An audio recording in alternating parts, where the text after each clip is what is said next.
Ça aide à perdre du poids, ça aide à équilibrer le sucre dans le sang, ça aide à faire baisser le cholestérol.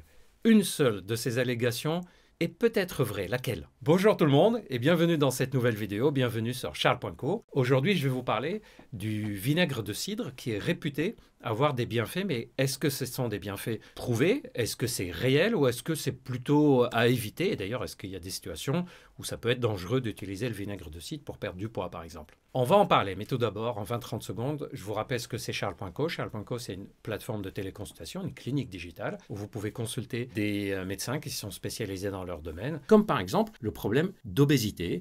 On va sur la rubrique obésité, on complète un questionnaire pour savoir si on relève bien d'une prise en charge qui peut être dématérialisée, donc en téléconsultation. Et ensuite, on prend une consultation avec un médecin, des médecins spécialisés en médecine nutritionnelle. Cette combinaison de questionnaires qui permet de savoir si on relève bien d'une obésité qui, elle, est concernée par le traitement médical, d'un médecin de l'obésité qui va vous prendre en charge et d'un accompagnement en complément aux médicaments prescrits, c'est ce qui permet d'être dans les recommandations officielles et surtout, c'est ce qui permet d'agir efficacement sur l'obésité. Tout ça pour atteindre une perte de poids et un équilibre alimentaire durable sans faire d'effet yo-yo dans le poids. Souvent, je vous dis de mettre des commentaires et de me dire s'il y a des sujets que vous aimeriez que j'aborde. Et très récemment, vous m'avez parlé du vinaigre de cidre de pomme. D'ailleurs, j'ai été voir, je n'étais pas au courant. Il y a des vidéos TikTok qui tournent là-dessus, des vidéos YouTube, des articles qui sont sur Internet qui disent que ça a beaucoup de vertus, que ce soit pour perdre du poids, pour le cholestérol, pour le sucre, etc. J'ai été faire pour vous la mise au point, ce qu'on sait réellement, ce qui est prouvé, ce qui est approuvé, ce qui est non prouvé pour le vinaigre de cidre, et voilà ce qu'il faut en retenir. Tout d'abord, pour la perte de poids, il n'y a pas suffisamment de preuves de nos jours pour dire que ça aide à perdre du poids. Il y a quelques études qui ont été faites qui montrent qu'il y a peut-être un début d'effet, mais on n'arrive pas à savoir si c'est le fait qu'il y a eu l'utilisation du vinaigre de cidre ou si c'est le fait d'avoir fait un rééquilibrage alimentaire.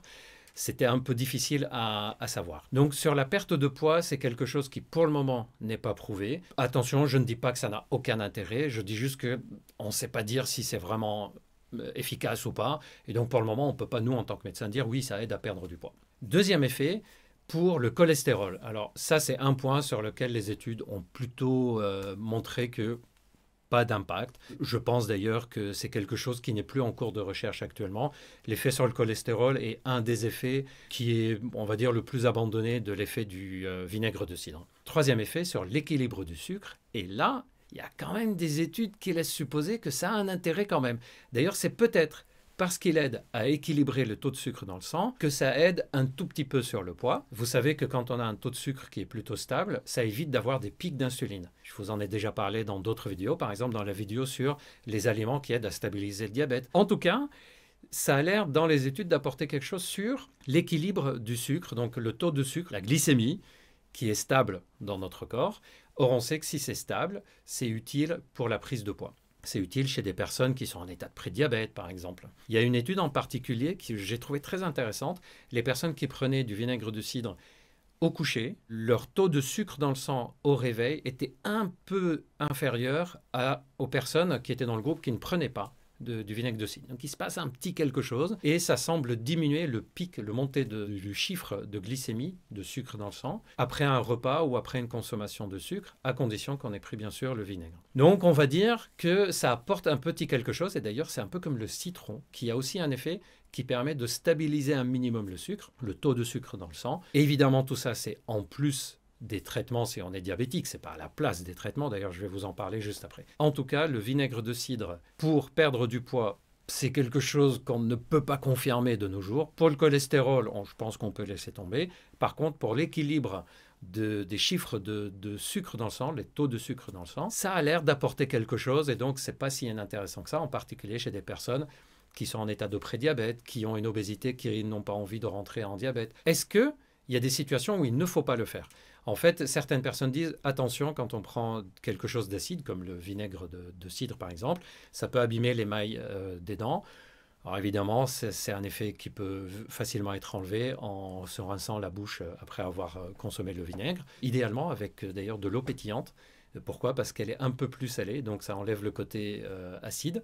D'ailleurs, en parlant d'eau, je vous ai fait une vidéo sur comment on s'hydrate après une consommation d'alcool, après une soirée arrosée, après un repas excessif. Et je vous parle des différentes façons d'utiliser l'eau dans ces cas-là. Vous pouvez aller voir la vidéo aussi. Un autre effet secondaire, c'est bien sûr les sensations de remontée acide. Si on est fragile de l'estomac, si on a un ulcère, si on a des remontées acides faciles, le fait de consommer du vinaigre, forcément, ça peut réveiller ça. Donc, c'est quelque chose qui peut gêner. Et c'est aussi la quantité. Vous savez que tout est une question de dosage et de quantité. Maintenant, la question est à quel moment il faut le prendre. Beaucoup de personnes le prennent par exemple le matin à jeun parce qu'ils considèrent que ça aide à brûler la graisse. D'ailleurs, c'est ce qu'il dit dans certaines vidéos qui tournent sur TikTok, que ça fait brûler la graisse et on fait la démonstration. On prend un morceau de viande graisseux et on verse du vinaigre de cidre dessus et on voit la graisse qui se modifie. Oui, mais dans l'estomac, vous imaginez si on a de la graisse, la quantité de vinaigre qu'il faut mettre dessus, c'est pas 2 cuillères que vont jouer quoi que ce soit. C'est plus l'effet d'équilibre sur le taux de sucre qui serait le plus intéressant. Donc, si je devais conseiller une utilisation, comme ce n'est pas un médicament, il n'y a pas de règle d'utilisation, et chaque personne qui a une expérience dans ce domaine va donner son avis.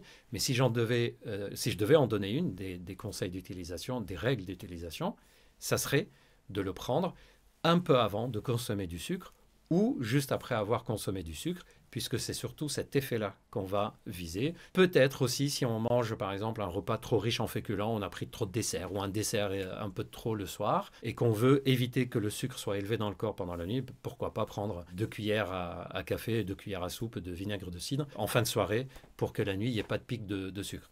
Mais la meilleure façon de le prendre en fait ça reste dans l'alimentation, de l'incorporer dans les vinaigres, dans les vinaigrettes, dans les salades, etc. Et ça a le même effet. Voilà, j'espère que cette vidéo vous a appris des choses sur le vinaigre de cidre. D'ailleurs, ce n'est pas le seul aliment, mais je vous en parle parce que vous m'avez posé la question de façon spécifique.